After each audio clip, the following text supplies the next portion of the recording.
अब मैं तुमसे ये पूछना चाहती हूँ कि जैसे किन लोगों को इस वायरस से सबसे ज्यादा खतरा है? 10 साल से कम उम्र के बच्चों को और बुजुर्ग लोगों को। बुजुर्ग लोग यानी नाना नानी दादा दादी। तुम्हें तो बहुत कुछ पता है, मुझे बहुत अच्छा लगा। अब मैं तुमसे ये पूछना चाहती हूँ कि जैसे कभी कभी किसी बहुत जरूरी काम के चलते हमें बाहर जाना पड़ता है, तो अगर हम कभी बाहर जाएं तो हमें क्या क्या सावधानियां बरतनी चाहिए? ये तो बहुत आसान है। हमें ग्लव्स पहन के जाना चाहिए, मास्क लगाना चाहिए और एक सैनिटाइजर की बोतल रखनी चाहिए और उसको समय समय पे इस्तेमाल करना चाहिए। अच्छा, तो अगर हमें मान लो कोरोना के लक्षण आना शुरू हो जाएं, तो हमें क्या करना चाहिए? ये भी आसान है, तुरंत डॉक्टर के पास जाना चाहिए। जैसे कि अभी तुम जानती हो कि हम सभी अभी घर ही पर हैं, तो हमें अपनी ताकत को बढ़ाने के लिए, अपनी इम्यूनिटी को बढ़ाने के लिए क्या क्या चीजें करनी चाहिए? योगा करना चाहिए, एक्सरसाइजेस करनी चाहिए और हेल्दी फूड खाना चाहिए। हेल्दी फूड जैसे फल, सब्जियां, अखरोट, बादाम, ऐसी चीजें। Very good. आई मीन तुम्हें तो सभी कुछ पता है और ये जानकारी हमने आपको भी दी है। तो घर पे रहिए, सुरक्षित रहिए और सारी सावधानियां लेते रहें। मंत्री सदानंद गौड़ा ने किया प्रभावित पुलिस स्टेशनों का दौरा। मथुरा, वृंदावन, द्वारका सहित देश भर में धूमधाम से मनाई गई श्री कृष्ण जन्माष्टमी। पूरा देश भक्ति और श्रद्धा के साथ मुरलीधर की आराधना में डूबा।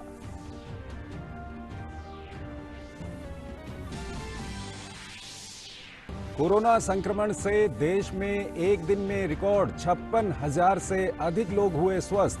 देश में रिकवरी रेट 70% के पार। मृत्यु दर घटकर हुई 1.98%। भारत में कोरोना वैक्सीन पर बने विशेषज्ञ समूह की हुई पहली बैठक। समूह ने देसी और अंतर्राष्ट्रीय निर्माताओं सहित कोरोना के टीके की खरीद व्यवस्था पर किया विचार विमर्श। वहीं ब्राजील के प्रौद्योगिकी संस्थान 2021 की दूसरी छमाही में करेंगे रशियन कोविड-19 वैक्सीन का उत्पादन। 2020 की पहली छमाही में विंड टरबाइन और सोलर पैनल ने किया विश्व की कुल बिजली का रिकॉर्ड 10% उत्पादन। कोयला संयंत्रों से बिजली उत्पादन में आई गिरावट।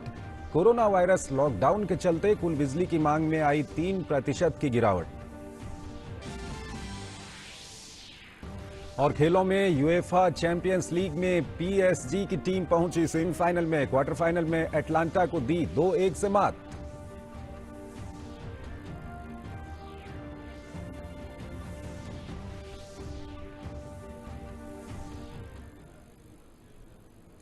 नमस्कार, डीडी न्यूज में आपका स्वागत है। मैं हूं चंद्रशेखर जोशी और आइए अब खबरें देखते हैं विस्तार से।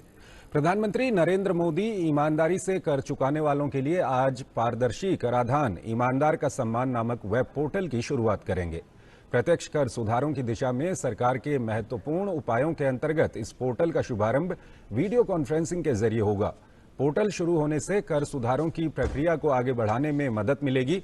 वीडियो कॉन्फ्रेंस के माध्यम से होने वाले इस आयोजन में केंद्रीय वित्त मंत्री निर्मला सीतारमण और वित्त राज्य मंत्री अनुराग ठाकुर भी उपस्थित रहेंगे। आयकर विभाग के अधिकारियों एवं पदाधिकारियों के अलावा विभिन्न वाणिज्य मंडलों, व्यापार संघों एवं चार्टर्ड अकाउंटेंट संघों के साथ साथ जाने माने करदाता भी इस आयोजन में शामिल होंगे। सीबीडीटी ने हाल के वर्षों में प्रत्यक्ष करों में कई बड़े सुधार लागू किए हैं। कर सुधारों के तहत टैक्स की दरों में कमी करने और प्रत्यक्ष कर कानूनों के सरलीकरण पर फोकस रहा है।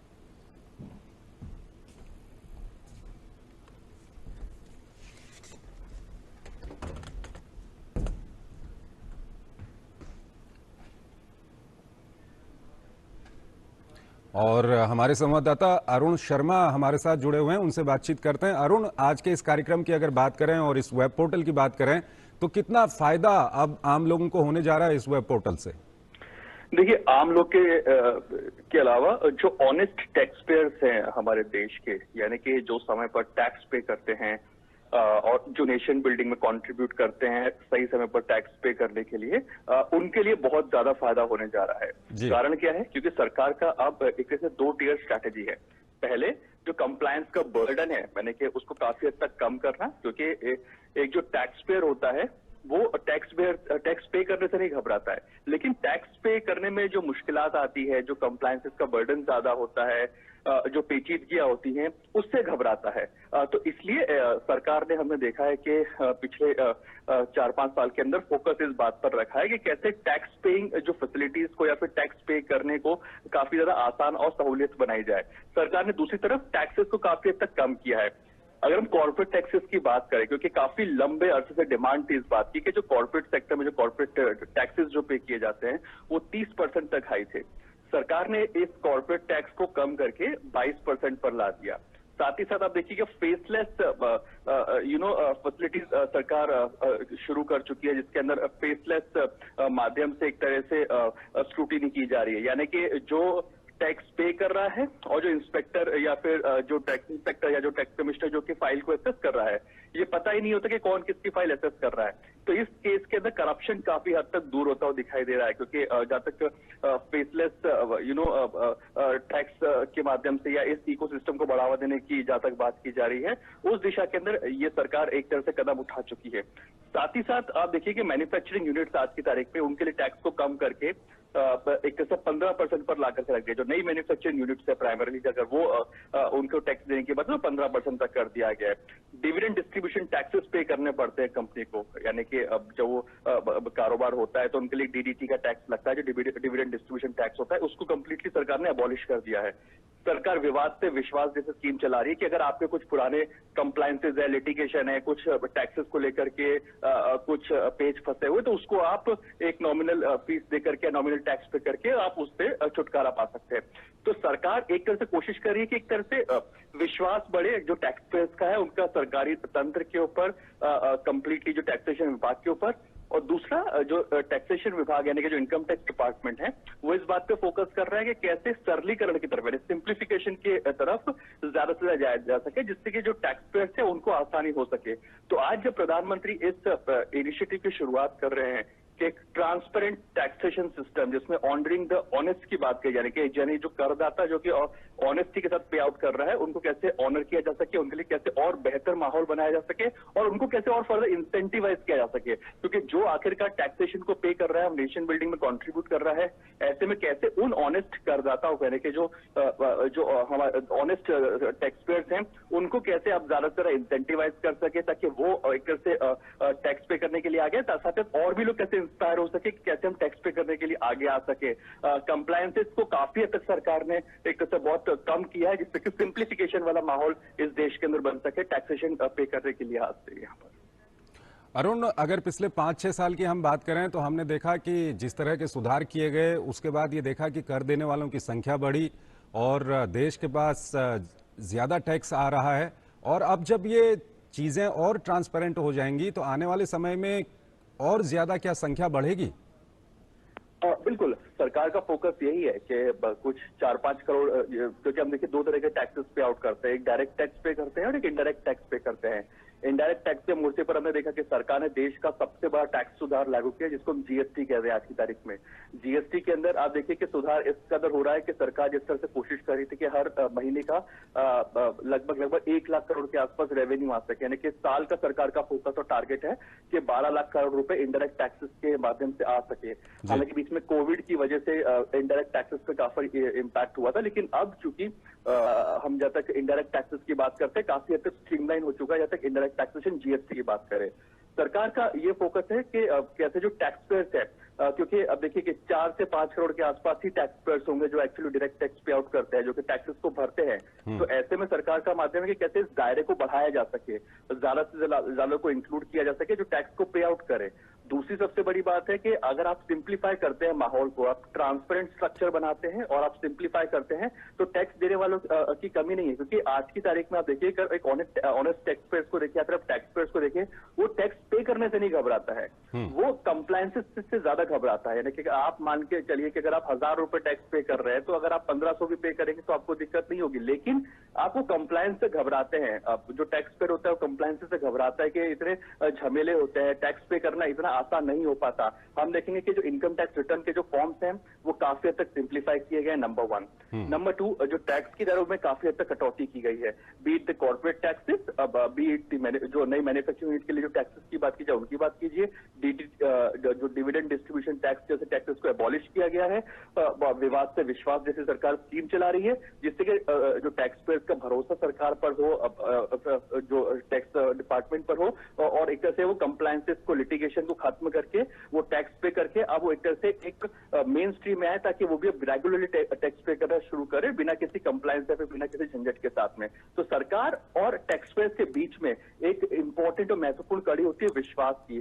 तो सिंप्लीफिकेशन के माध्यम से कंप्लायंस के बर्डन को कम करने के बाद में जाहिर सी बात, जो टैक्स बेस है हमारे देश का, जो टैक्स पेयर्स का जो बेस है वो काफी हद तक बढ़ता हुआ दिखाई देगा, जिससे कि सरकार जो डायरेक्ट टैक्स से जो रेवेन्यू जनरेट करती है वो गार्नर होना शुरू हो जाएगा। हमने देखा कि सरकार ने टैक्सेशन के लिहाज से कटौती भी काफी हद तक की है, जहां तक डायरेक्ट टैक्स पेयर्स को फायदा देने की बात है काफी हद तक इंसेंटिवाइज किया है, जहां तक एटीसी के दायरे की बात की जाए, एटीसी सीडी के दायरे की बात की जाए, तो इन सब के में काफी सिंप्लीफाई किया है, लोगों को टैक्स में छूट काफी दी है। बट अब फर्क बात से विस्फोट आती है कि तब सिंप्लीफाई कर सकते हैं। तो आज जब प्रधानमंत्री नरेंद्र मोदी जो ऑनरिंग द टैक्स पेयर्स इस ट्रांसपेरेंट प्लेटफॉर्म की शुरुआत करेंगे, तो उन टैक्स पेयर्स को काफी बढ़ावा मिलेगा जो ऑनेस्टी के साथ टैक्स पे करते हैं। काफी तक उनको इंसेंटिव्स मिलते हुए दिखाई देंगे आपको यहाँ पर, और एक तरह से बहुत बेहतरीन इकोसिस्टम मिलता हुआ दिखाई देगा, जिससे कि वो आसानी के साथ टैक्स पे आउट कर सके यहाँ पर। शुक्रिया आपका अरुण, बहुत बहुत इन जानकारियों के लिए। और अगली खबर की ओर चलते हैं। पूर्वी बेंगलुरु में हिंसाग्रस्त हुए इलाकों में फिलहाल स्थिति शांतिपूर्ण है और अभी किसी भी हिंसक घटना की खबर नहीं है। राज्य सरकार ने घटना की जांच जिला मजिस्ट्रेट से कराने का फैसला किया है। केंद्रीय मंत्री सदानंद गौड़ा ने हिंसा का शिकार हुए डीजे हल्ली और केजी हल्ली पुलिस स्टेशनों का दौरा किया। कर्नाटक के गृह मंत्री बसवराज बोम्मई ने भी इन क्षेत्रों का दौरा किया। पूरे शहर में धारा 144 लागू है और हिंसा प्रभावित क्षेत्रों में कर्फ्यू लगा हुआ है। शहर के अन्य हिस्सों में शांति बनी हुई है। बेंगलुरु में सोशल मीडिया पर एक आपत्तिजनक पोस्ट को लेकर भड़की हिंसा में 3 लोगों की मौत हो गई है, जबकि 60 पुलिसकर्मी घायल हो गए हैं। डीजे हल्ली और केजी हल्ली इलाकों में कर्फ्यू लागू कर दिया गया है और पूरे शहर में धारा 144 लागू कर दी गई है। सोशल मीडिया पर आपत्तिजनक पोस्ट डालने वाले आरोपी को भी गिरफ्तार कर लिया गया है। हिंसा में शामिल 110 लोगों को अब तक गिरफ्तार किया गया है। It has been decided that we'll hold a district executive magistrate inquiry as per National Human Rights Commission guidelines. 146 people have been arrested. Social media पर एक आपत्तिजनक पोस्ट के विरोध में भारी संख्या में लोग मंगलवार की शाम पुलिस थाने पहुंचे और पोस्ट डालने वालों के खिलाफ कार्रवाई की मांग करने लगे। देखते ही देखते भीड़ बेकाबू हो गई और थाने के बाहर खड़ी कुछ गाड़ियों को आग लगा दी और एक विधायक पर भी हमला बोला। पोस्ट डालने वाला आरोपी विधायक का रिश्तेदार बताया जा रहा है। हिंसा पर काबू पाने के लिए पुलिस ने लाठीचार्ज की, आंसू गैस के गोले छोड़े और हवाई फायरिंग की। काफी मशक्कत के बाद स्थिति पर नियंत्रण पाया जा सका। उधर मुख्यमंत्री बीएस येदियुरप्पा ने कहा है कि विधायक अखंड श्रीनिवास मूर्ति के आवास और डीजे हल्ली पुलिस थाने पर हमला और दंगे निंदनीय हैं। उन्होंने कहा अपराधियों के खिलाफ कार्रवाई के आदेश दे दिए गए हैं और सरकार ने हिंसा पर काबू पाने के लिए हर संभव कार्रवाई की है। इस बीच और सामाजिक और धार्मिक संगठनों ने सरकार की ओर से लोगों से शांति बनाए रखने की अपील की है। कानून व्यवस्था बनाए रखने के लिए तमाम कड़े कदम उठाएं और जो इस दंगा फसाद के लिए जिम्मेदार हैं उन पर कड़ी कार्रवाई हो। ऐसे में कर्नाटक के जो डीजीपी हैं और पुलिस कमिश्नर हैं, उन्होंने इन तमाम इलाकों में ज़्यादा से ज़्यादा मात्रा में पुलिस फोर्स तैनात कर दी है और यहाँ के लोगों की सुरक्षा सबसे बड़ी जिम्मेदारी है। Ayesha Khanam, DD news, Bangalore. और आयशा खानम हमारे साथ जुड़ रही हैं, उनसे बातचीत करते हैं। आयशा, सबसे पहले तो ये बताइए कि अभी क्या कुछ स्थिति वहां पर बनी हुई है और जो लोग इसके लिए पूरी तरह से रिस्पॉन्सिबल थे उन पर अभी तक क्या कुछ कार्रवाई हुई है वहां पर? जी देखिए, लगातार कल से गिरफ्तारियों का सिलसिला जारी है इस पूरे मामले में और 140 से ज्यादा गिरफ्तारियां हुई है अभी तक। और कर्नाटक सरकार कुछ और भी लोगों की तलाश में है जो इस दंगे में शामिल थे, क्योंकि ये शक जताया जा रहा है कि इस पूरे मामले में जो एसडीपीआई के कॉर्पोरेटर है उस इलाके के उन्होंने मिलकर ये तमाम साजिश रचने का आरोप उन पर लग रहा है। यही वजह है कि इस कॉर्पोरेटर को भी, एसडीपीआई के कॉर्पोरेटर को भी कल पुलिस ने गिरफ्तार किया। और इसके अलावा ये भी माना जा रहा है कि कई ऐसे लोग हो सकते हैं जो इस एसडीपीआई पार्टी से जुड़े हैं। तो अब ये पूरे साफ होता जा रहा है कि इस पूरी घटनाक्रम के पीछे कहीं ना कहीं कोई राजनीतिक साजिश जरूर रही है। तो ऐसे में कर्नाटक सरकार को ये इस बात का अंदाजा है कि जो लोग इस दंगे में शामिल थे वो कर्नाटक से बाहर भी रातों रात भाग चुके हैं। तो सरकार इनकी तलाश जारी रखी है। और दूसरी तरफ सरकार ने सुरक्षा बढ़ा दी है और सीआरपीएफ की 6 और टुकड़ियां जो है इन तीनों जो इलाके हैं जो पुलिस लिमिट्स है, 3 टुकड़ी हैदराबाद से और 3 चेन्नई से यहाँ पर तैनात किया है। तो सुरक्षा के मामले में सुरक्षा दोगुनी कर दी गई है और कर्नाटक सरकार इस पूरे मामले की जांच अब डिस्ट्रिक्ट मजिस्ट्रेट से करवाएगी। तो फिलहाल शांति बनी हुई है और ये जो दंगे हुए शहर के दूसरे इलाकों में ना पहुंचे, इसके लिए एहतियात के तौर पर सेक्शन 144 लागू किया गया है। लेकिन आज कुछ संगठन बजरंग दल और बीएसपी मिलकर इस पूरे दंगों के खिलाफ अपना विरोध जताएंगे। तो इसके लिए भी पुलिस ने सुरक्षा के कड़े बंदोबस्त किए हैं। शुक्रिया आयशा इस जानकारी के लिए। और अगली खबर की ओर चलते हैं। कोरोना की जंग भारत बेहद मुस्तैदी से लड़ रहा है और यही कारण है कि तमाम अन्य देशों के मुकाबले कई मायनों में काफी बेहतर स्थिति में है। देश में बढ़ती स्वास्थ्य सुविधाओं का ही असर है कि भारत में कोरोना से लड़कर ठीक होने वालों की संख्या 16,39,000 के पार पहुंच गई है। इसके साथ ही रिकवरी रेट में भी लगातार इजाफा होने के बाद आज इसे 70.38% पर दर्ज किया गया है। भारत में कोरोना से होने वाली मृत्यु दर भी 2% से नीचे गिरकर 1.98% पर आ गई है, जो कई अन्य देशों की तुलना में काफी कम है। अब देश में 6,43,948 मामलों के साथ 27.64% सक्रिय मामले हैं।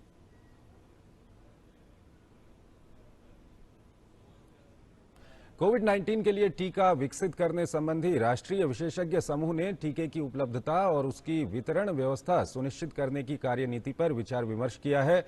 नीति आयोग के सदस्य डॉक्टर वीके पॉल और स्वास्थ्य सचिव प्रीति सूदन की सह अध्यक्षता में बुधवार को इस समूह की पहली बैठक हुई।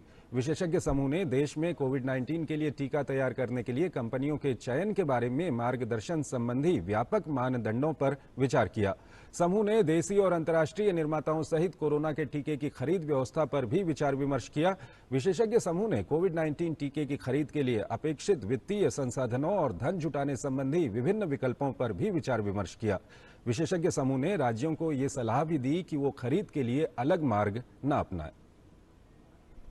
पहली वैक्सीन है जो कि ऑक्सफोर्ड यूनिवर्सिटी ने यूके में डेवलप की और उन्होंने एक एग्रीमेंट किया एक प्राइवेट कंपनी से जो विदेशी प्राइवेट कंपनी है।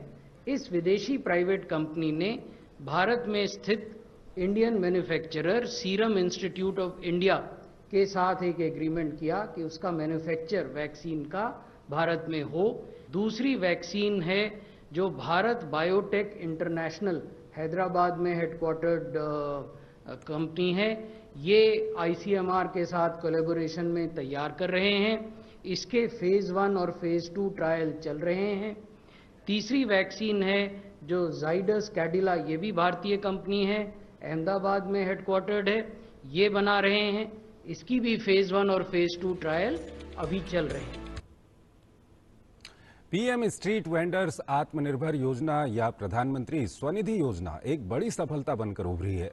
ये योजना स्ट्रीट वेंडर्स को अपना रोजगार दोबारा शुरू करने के उद्देश्य से आर्थिक सहयोग प्रदान करती है। इस योजना के तहत बैंकों को इन छोटे उद्यमियों के घरों तक लाने की परिकल्पना की गई है। योजना की शुरुआत के महज 41 दिनों में ही 5 लाख से ज्यादा आवेदन प्राप्त हुए हैं। अब तक 1 लाख से अधिक स्ट्रीट वेंडर्स को ऋण बांटा जा चुका है। पीएम स्वनिधि योजना आवास और शहरी कार्य मंत्रालय द्वारा आत्मनिर्भर भारत अभियान के तहत लॉन्च की गई थी। इसका उद्देश्य लॉकडाउन के कारण प्रभावित हुए स्ट्रीट वेंडर्स को अपनी आजीविका फिर से शुरू करने के लिए किफायती दर पर कार्यशील पूंजी ऋण प्रदान करना है। इस योजना में 50 लाख से अधिक स्ट्रीट वेंडर्स को लाभान्वित करने का लक्ष्य रखा गया है। इस योजना के तहत विक्रेता 10,000 रुपये तक की पूंजी ऋण का लाभ उठा सकते हैं। इस योजना के तहत ऋण के नियमित पुनर्भुगतान पर 7% प्रति वर्ष की दर से ब्याज सब्सिडी के रूप में प्रोत्साहन, निर्धारित डिजिटल लेन देन करने पर 1,200 रुपये तक का कैशबैक और ऋण की अगली किस्त बढ़ाने के लिए पात्रता भी प्रदान की गई है। एक बड़े सुधार के तहत केंद्रीय सड़क परिवहन एवं राजमार्ग मंत्रालय ने बिना बैटरी लगे इलेक्ट्रिक वाहनों के पंजीकरण को मंजूरी दे दी है। सभी राज्यों के परिवहन सचिवों को परामर्श जारी करते हुए मंत्रालय ने स्पष्ट किया कि बिना बैटरी लगे वाहनों की बिक्री और पंजीकरण जांच एजेंसी द्वारा जारी सर्टिफिकेट के आधार पर किया जा सकेगा। मंत्रालय ने कहा है कि पंजीयन के लिए बैटरी के प्रकार संबंधी किसी भी तरह की जानकारी की जरूरत नहीं है। सड़क परिवहन मंत्रालय देश में इलेक्ट्रिक वाहनों की उपयोगिता बढ़ाने के एक इकोसिस्टम बनाने का प्रयास कर रहा है। मंत्रालय ने वाहन प्रदूषण कम करने और तेल आयात बिल को कम करने के बड़े राष्ट्रीय एजेंडे के तहत सभी राज्यों को इस योजना पर मिलकर काम करने को कहा है। इलेक्ट्रिक दोपहिया और तिपहिया वाहनों को बढ़ावा देने के लिए मंत्रालय ने बैटरी की लागत को वाहन की लागत से अलग करने का सुझाव दिया है। गौरतलब है कि बैटरी की लागत वाहन की कुल लागत का 30 से 40% तक होती है। इससे इलेक्ट्रिक वाहन बिना बैटरी के बाजार में आसानी से बिक सकेंगे।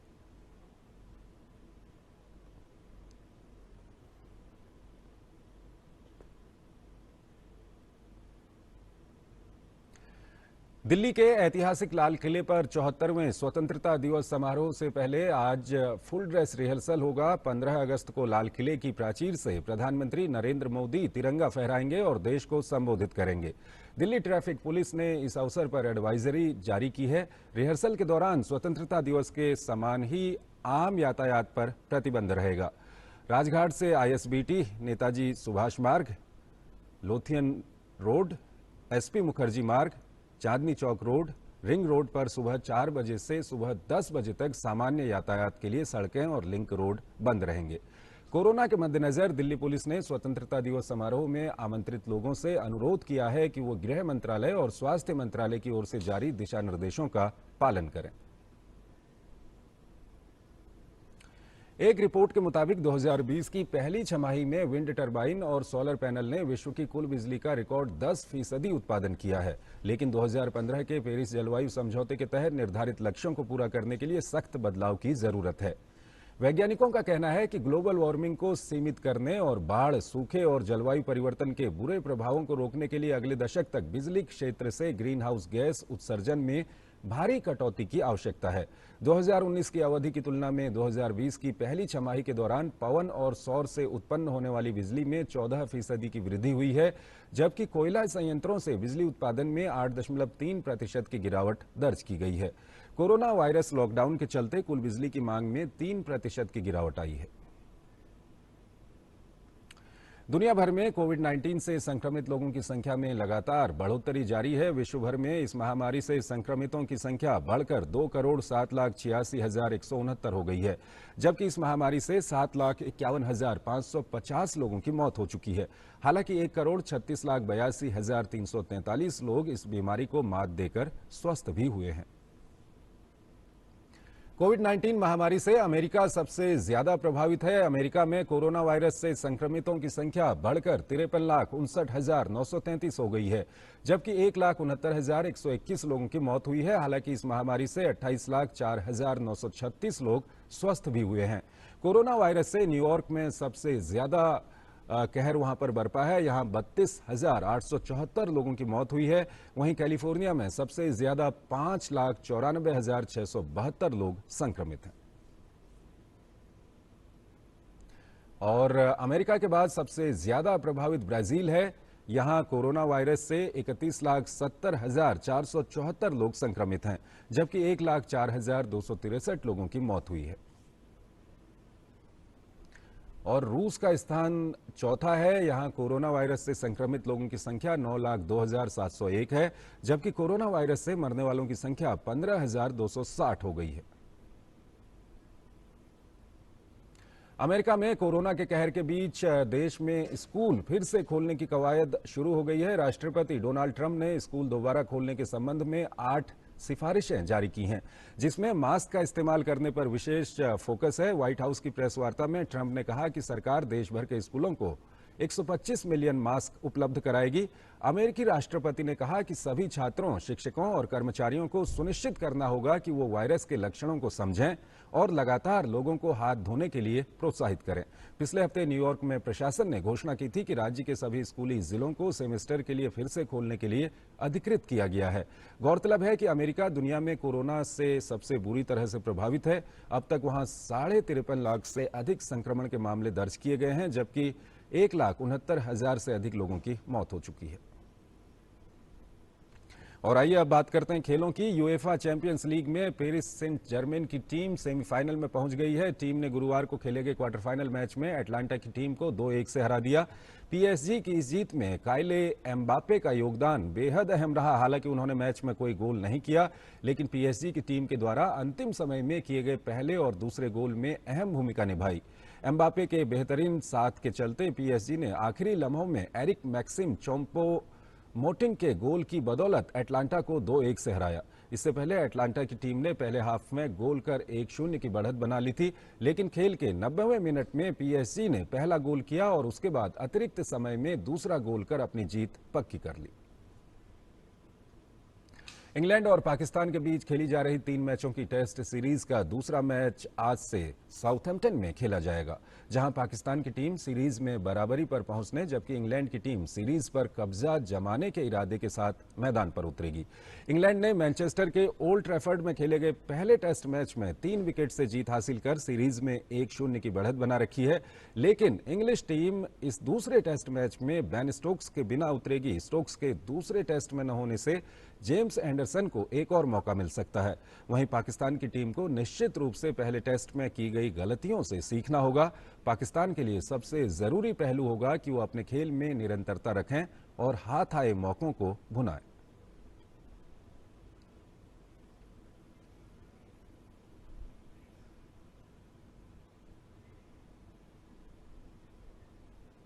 कोरोना वायरस महामारी का असर खेलों पर बुरी तरह से पड़ा है। ओलंपिक खेलों के अलावा तमाम बड़े इवेंट को स्थगित किया जा चुका है। इस कड़ी में फीफा ने बुधवार को इस बात का ऐलान किया कि फीफा वर्ल्ड कप 2022 के क्वालिफाइंग मैचों को स्थगित किया जाएगा, जबकि एएफसी एशियन कप 2023 के मैच भी स्थगित होंगे।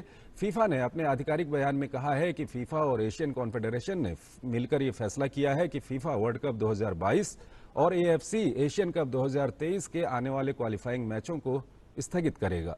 ये मैच अक्टूबर-नवंबर 2020 की विंडो में आयोजित होने थे, लेकिन इनको अब 2021 में आयोजित किया जाएगा। देश भर में बुधवार को जन्माष्टमी का त्योहार धूमधाम से मनाया गया। देश के सभी बड़े मंदिरों में जन्माष्टमी के त्योहार की रौनक नजर आई। मथुरा वृंदावन में इस त्योहार की अलग ही छटा देखने को मिली। श्री कृष्ण की जन्मस्थली मथुरा में धूमधाम के साथ श्री कृष्ण जन्म की पूजा अर्चना की गई। वहीं गुजरात के द्वारका में भी पूरे उल्लास के साथ भगवान श्री कृष्ण का जन्म मनाया गया। हालांकि कोरोना महामारी के चलते सोशल डिस्टेंसिंग का भी पूरा ध्यान रखा गया। भगवान श्री कृष्ण का जन्म दिवस यानी कृष्ण जन्माष्टमी हर साल भाद्रपद मास के कृष्ण पक्ष की अष्टमी तिथि को मनाई जाती है। मान्यता है कि इस दिन भगवान श्री कृष्ण का जन्म हुआ था। तो इस बुलेटिन में फिलहाल इतना ही। आप बने रहिए डीडी न्यूज के साथ। नमस्कार।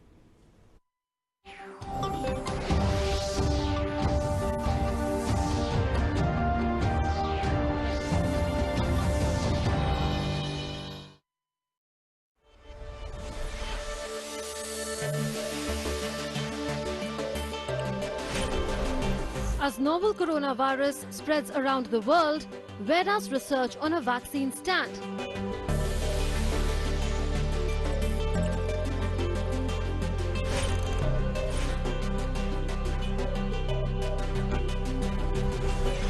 Can India, that produces 60% of the world's vaccines, with its production capabilities and distribution networks, unleash the full potential of its medical diplomacy?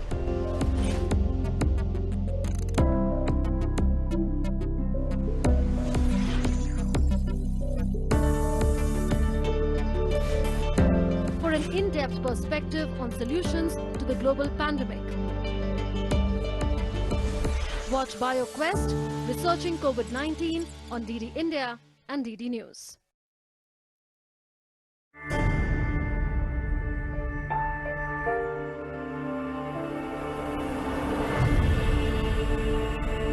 सीमाएं नहीं हैं, पर युद्ध तो है। शत्रु नहीं समक्ष, पर प्रहरी तो है।